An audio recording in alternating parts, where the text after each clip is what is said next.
The president stands strongly behind Secretary Hegseth, who is doing a phenomenal job leading the Pentagon. And this is what happens when the entire Pentagon is working against you and working against the monumental change that you are trying to implement. Just stop right here and take that statement and compare it to the treatment of General Mark Milley, who Donald Trump has threatened viciously. Wow. It's where we start the hour with NBC News national security correspondent Courtney Kube, who is bylined on that exclusive bit of NBC reporting. Also joining us, New York Times White House correspondent Luke Broadwater, who is bylined on a piece that we've covered since we've been here about chaos and cracks in the facade. Also joining us, retired U.S. Army Brigadier General Steve Anderson, and our friend, former Democratic Senator, MSNBC political analyst Claire McCaskill. Courtney Kube, I start with you and your great reporting. Tell us more. Yeah, so this was a story that Gordon Lubold, our colleague, and I worked on together. And what we learned here is that, in fact, there was not just this one signal chat that we learned about from The Atlantic and Jeffrey Goldberg inadvertently being added to a signal chat that Mike Waltz, National Security Advisor, created to talk about these strikes against the Houthis last month. But now we know about this second chat that, in fact, was created by Secretary of Defense Pete Hegseth. He included family members, his wife and his brother, some of his close friends, including his personal attorney. But what we have now learned, Nicole, is that, in fact, the information that Secretary Hegseth got actually came directly from the commanding general of U.S. Central Command, General Eric Kurilla. He is the one who's responsible for the Middle East. Part of his area of operations includes Yemen. So he was the overall combatant commander for the area where these strikes were about to begin. He sent detailed information via a classified system to Secretary Hegseth. Nicole, minutes later, just a few minutes later, Secretary Hegseth took some of that information, some of it word for word, and put it into that chat on Signal, an unclassified messaging app, put some of that specific information in. And then what we've also learned now is that, in fact, he also put some of that information, again, some of it word for word, into the chat that included his family members and some of his friends. Now,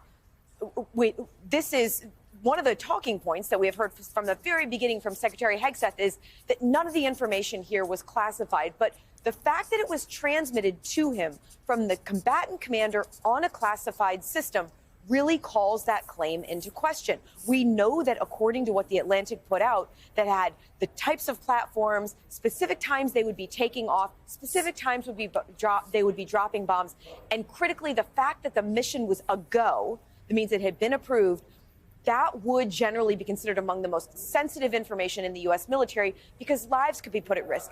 And what we also know, Nicole, is that just in the past couple of days, the Houthis have shot down another U.S. MQ-9 drone. What that means is the Houthis continue to contest the airspace over Yemen. The reality is they would have a hard time shooting down an F-18, but they have shot down more than a dozen drones in the last several months. That means the airspace is dangerous. You had manned aircraft that were flying into Yemen to conduct these strikes. If that information had gotten out, it could have directly put their lives in risk, not to mention compromising this mission here. That's some of the new reporting that Gordon Lubold and I have.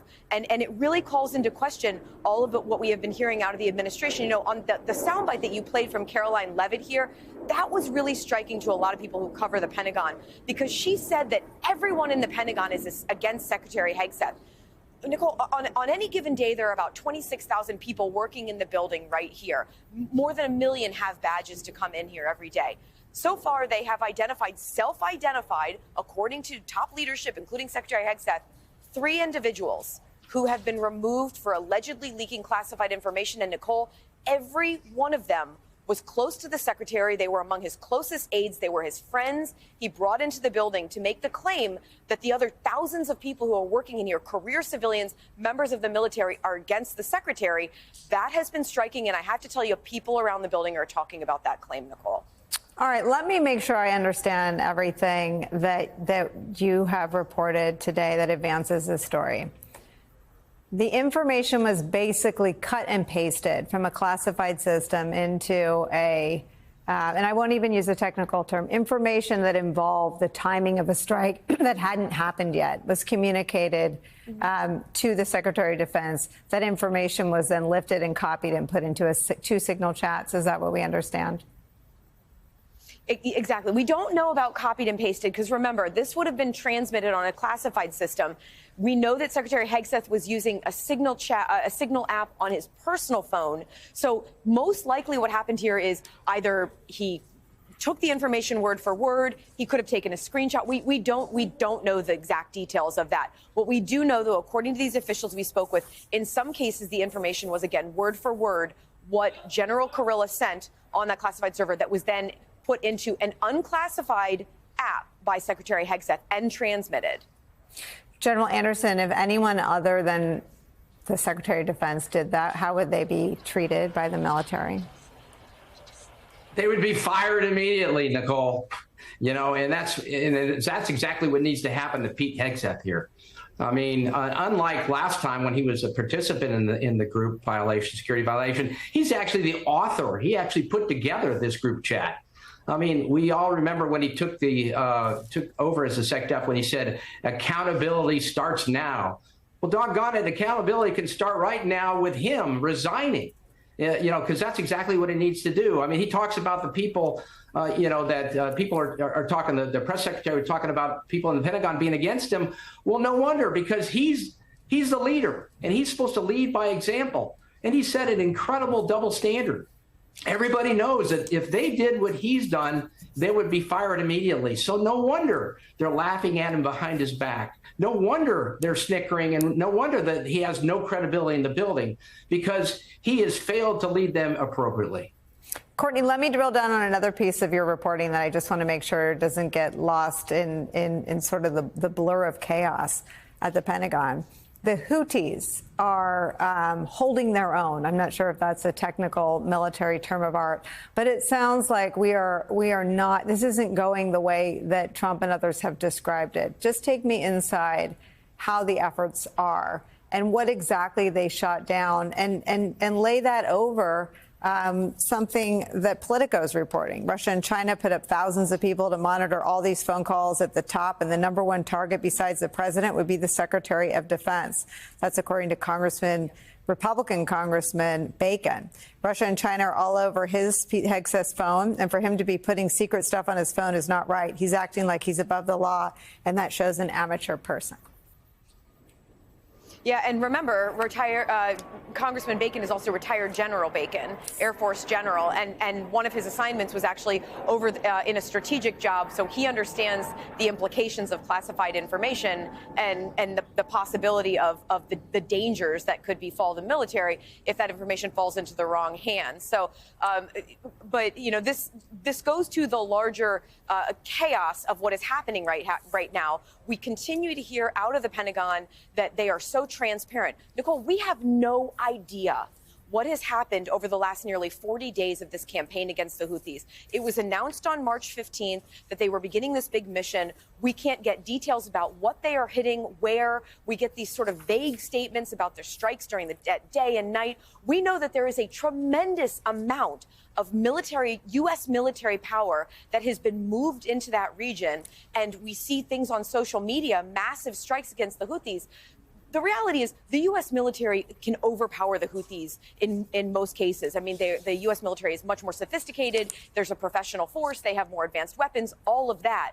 But the Houthis are continuing to contest the airspace. They're continuing to fire off projectiles. They have shot down, just since this campaign began, between at least 6 and maybe 7 MQ-9 drones. These are $30 million drones, and they've shot down at least 6 of them since this campaign began.